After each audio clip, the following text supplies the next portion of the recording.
Silakan Mas Wildan Akbar. Assalamualaikum Ustaz. Waalaikumsalam warahmatullahi wabarakatuh.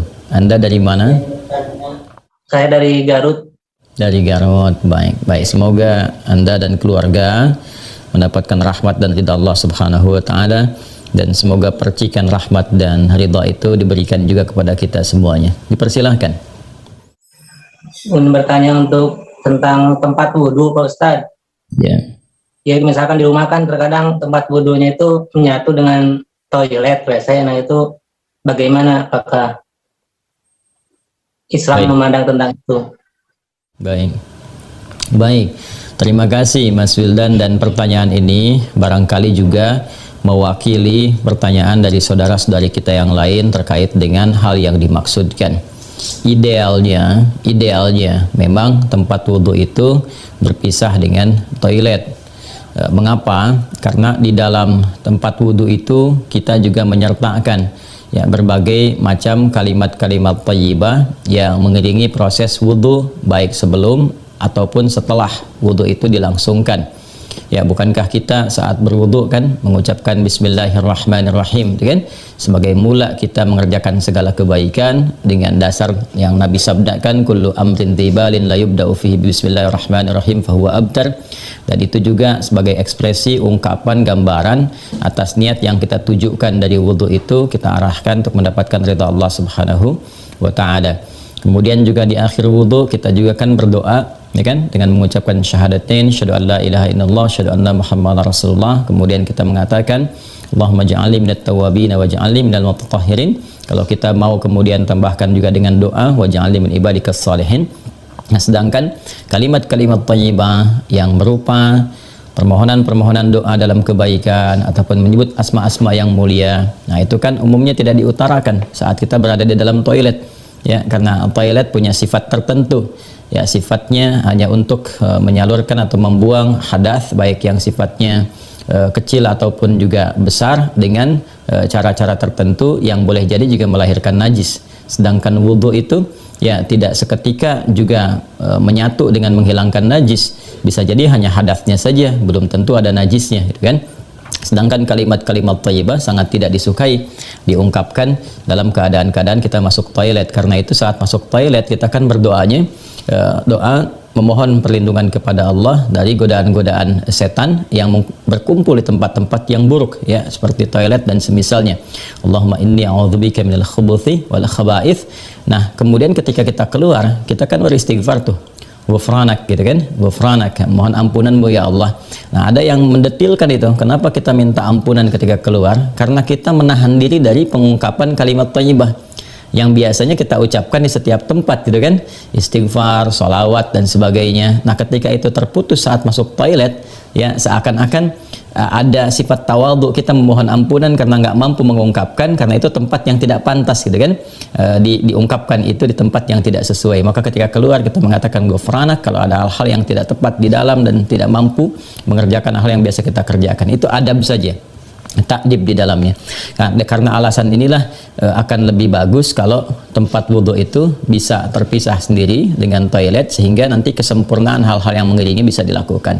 Bila pun memang keadaannya tidak memungkinkan dan hanya ada itu dan bisa didapatkan di dalam berbagai kondisi, Anda ke mall misalnya, kan tidak ada tempat spesifik wudhu, taruhlah gitu, demikian kondisinya, atau bahkan dalam kondisi tertentu, bahkan saat haji atau umrah yang begitu padat tempat wudhunya misalnya, dan Anda hanya menemukan ada toilet tapi ada keran yang disiapkan terpisah, gitu kan, di dalamnya itu. Nah, ini kondisi-kondisi demikian masih memungkinkan. Jadi kalau ada kondisinya sifatnya tidak terpisah keadaan tempat wudhunya, maka tidak ada masalah ketika Anda berwudhu dalam keadaan juga menyatu tempatnya dengan toilet, karena kaidah juga mengatakan ad-daruratu tubihul mahdharat. Kondisi-kondisi yang mendesak itu, kondisi-kondisi yang tidak biasa itu membolehkan, bahkan yang terlarang pun asalnya diperkenankan. Nah, ini kan sifatnya tidak terlarang, hanya tidak disukai gitu kan, makruh sifatnya, nggak ada nas haram di dalamnya, tapi sifatnya tidak disukai. Tidak disukainya itu karena kita tidak bisa mengungkapkan hal-hal baik yang mungkin kita bisa lakukan ya saat kita berwudu. Jadi kita berdoa harus keluar dulu setelah selesai wudu gitu kan, baru kemudian kita bisa berdoa.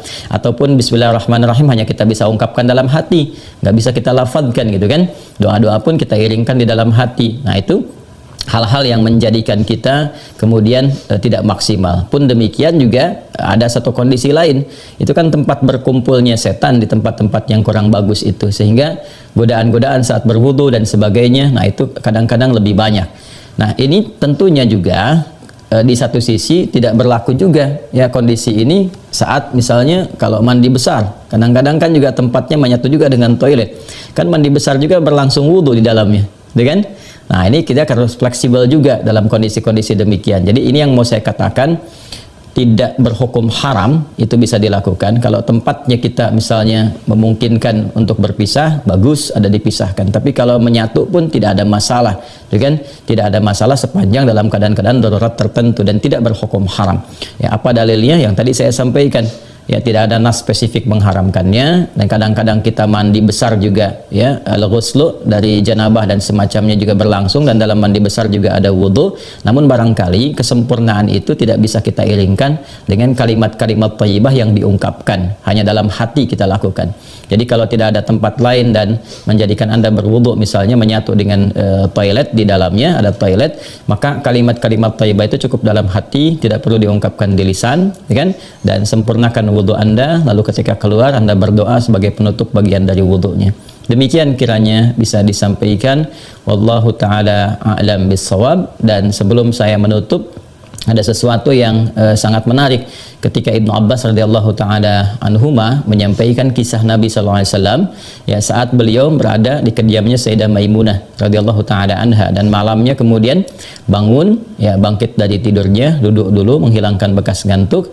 Nah ini ditemukan di Sunan Abu Daud nomor hadis 1367. Tsumma dhahaba ila syanin mu'allaqah, kemudian beliau pergi ke tempat tertutup. Nah syanin mu'allaqah ini enggak disebutkan tempat tertutupnya, apakah dia sifatnya mirhad, ya kan?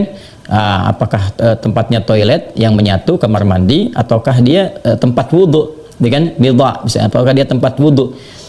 Nah ini yang tidak disebutkan, keadaannya tempat tertutup saja. Ini memberikan kesan bahwa bisa jadi kalau itu yang dimaksudkan adalah tempat yang tertutup, itu toilet dan semacamnya, jelas ya dilakukan dalam bentuk tertutup sehingga tidak tampak aurat dan sebagainya, itu fikih yang lain. Tapi kaitan dengan wudhu juga itu cukup menarik juga. Hendaknya kalau kita pun membuat tempat wudhu di satu tempat ya, dimungkinkan ada penutupnya, karena boleh jadi tempat-tempat yang digunakan untuk oleh laki-laki ataupun perempuan yang menyatu, menyatu itu yang dimaksudkan dimanfaatkannya ya, boleh jadi ada perempuan juga yang masuk ke situ, kan di satu tempat tuh nggak ada kekhususan gitu ya. Nah, tapi tempat-tempat lain sekarang sudah lebih bagus, ini untuk laki-laki, ini untuk perempuan, tuh nggak ada masalah. Tapi kalau tempat yang digunakan untuk menyatu, dia hendaknya ada penutup sehingga nggak semua orang bisa mengakses ke dalamnya dengan batas-batas tertentu. Apa kaitannya, korelasinya dengan pertanyaan Anda? Syanin mu'allaqah di sana nggak disebutkan ya, apakah itu tempat wudhu atau menyatu dengan toilet, tapi babnya ketika keluar dari situ Nabi sudah berwudhu ya, sedangkan keterangan-keterangan tentang seputar wudhu Nabi dan bangkit di malam hari itu disertakan juga dengan janabat. Artinya apa? Di kondisi-kondisi tertentu kan mandi, ya kan? Dalam mandi itu kemudian ada proses wudhu dan sebagainya. Ini menunjukkan kesan bahwa dalam mandi itu kan ada, selain hadas juga ada sifat-sifat lain yang dibersihkan, kan? Bisa jadi juga yang mengandung najis seperti buang air kecil ya, dan sebagainya kan menyertai dalam mandi itu. Nah ini memberikan kesan bahwa tidak ada hukum spesifik haram untuk mengerjakan wudhu di dalamnya, karena ada proses yang tadi saya sebutkan. Tapi lebih disukai kalau hanya untuk wudhu semata, tidak disertai dengan mandi yang lainnya, kalau ada tempat yang terpisah sehingga bisa menyempurnakan bacaan-bacaan yang dimaksudkan. Demikian Mas Wildan ya, semoga bisa dipahami dengan baik. Allah Ta'ala alam bissawab.